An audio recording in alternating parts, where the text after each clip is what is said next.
A white judge sentenced a young black man to prison, convinced justice was served. Months later, their paths crossed again in a program designed to rebuild lives, forcing the judge to confront the devastating truth of his decision.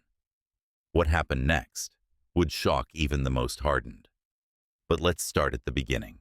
The packed courtroom was a scene of tense anticipation as Judge Edward Harper prepared to deliver his verdict.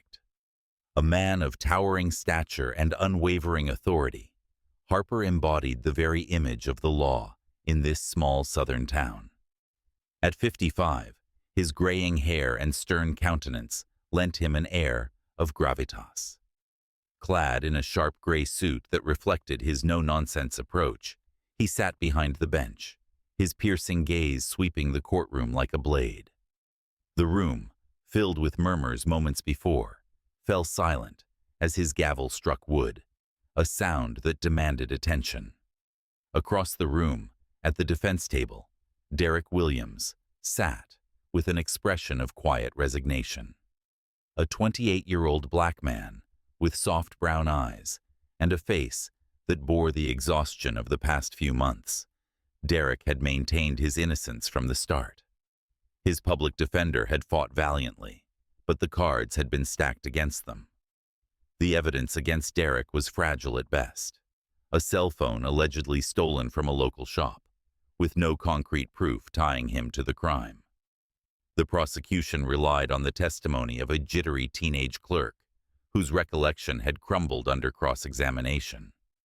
Yet, in this deeply divided town, where prejudice lingered like smoke, Derek's innocence was a narrative few were willing to consider. Judge Harper's voice cut through the room, low and deliberate. "Mr. Williams, the evidence may be circumstantial, but your actions demonstrate a lack of respect for the law. I sentence you to 3 years in prison." The sentence sent shockwaves through the gallery. A collective gasp rose from the observers, many of whom were Derek's friends and family. His mother, a frail woman with graying hair and trembling hands, clutched her chest, her muffled sobs breaking the oppressive silence. Derek, however, remained still.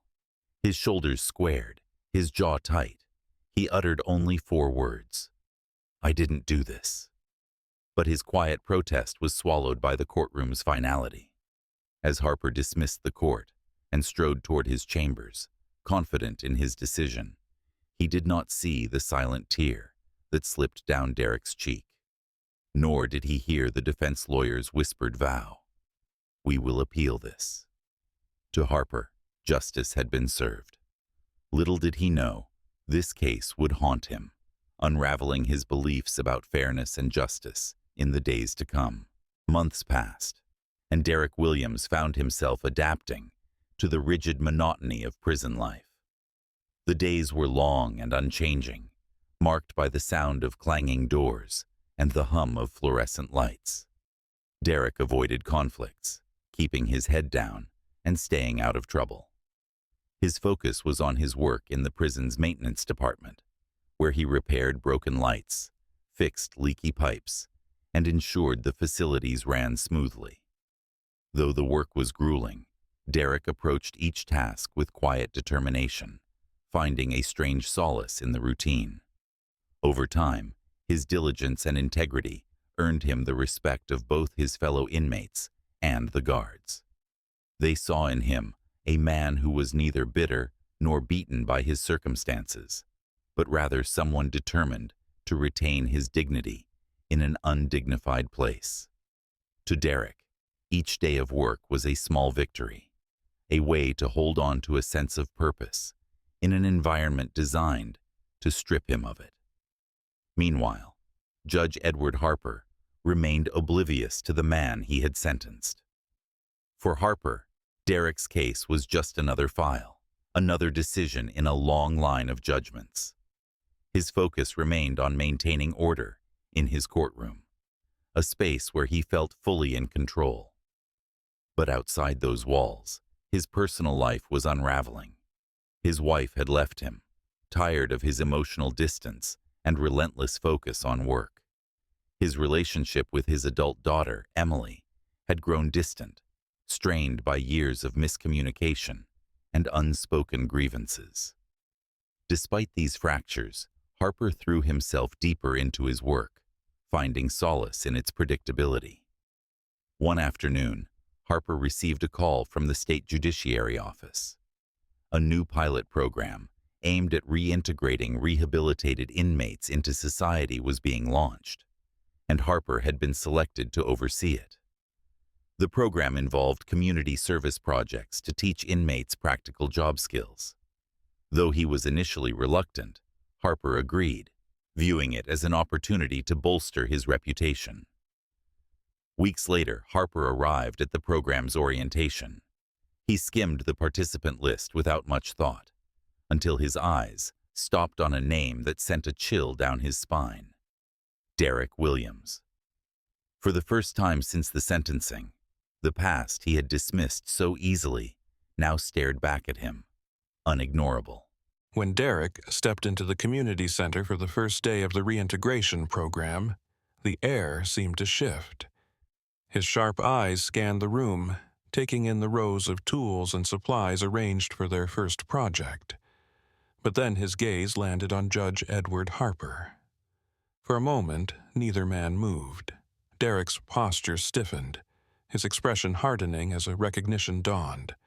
Harper, seated behind a desk at the front of the room, felt a jolt of discomfort. He immediately recognized the man he had sentenced months before. Harper cleared his throat, breaking the tense silence. "Let's get started," he said briskly, avoiding Derek's eyes. His voice carried a slight tremor, but he masked it with his usual stern tone. The participants, all former inmates, were assigned the task of revitalizing a neglected park in the community, a project designed to teach teamwork and practical skills. Harper oversaw the operation, but he made a deliberate effort to avoid any direct interaction with Derek, instead relaying instructions through others. Derek, however, quickly stood out among the group. He worked methodically, often taking the lead when others faltered. His attention to detail was unmatched.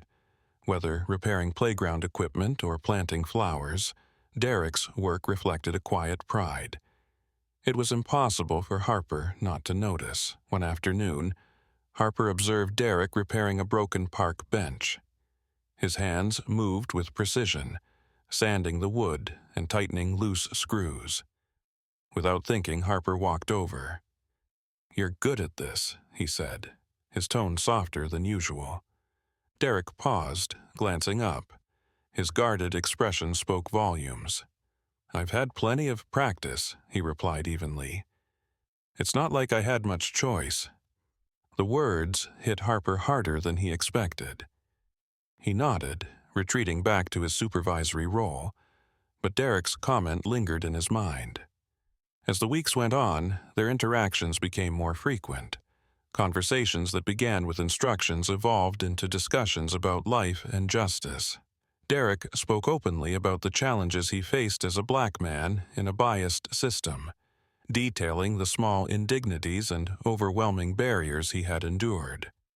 Harper listened, his unease growing with each story.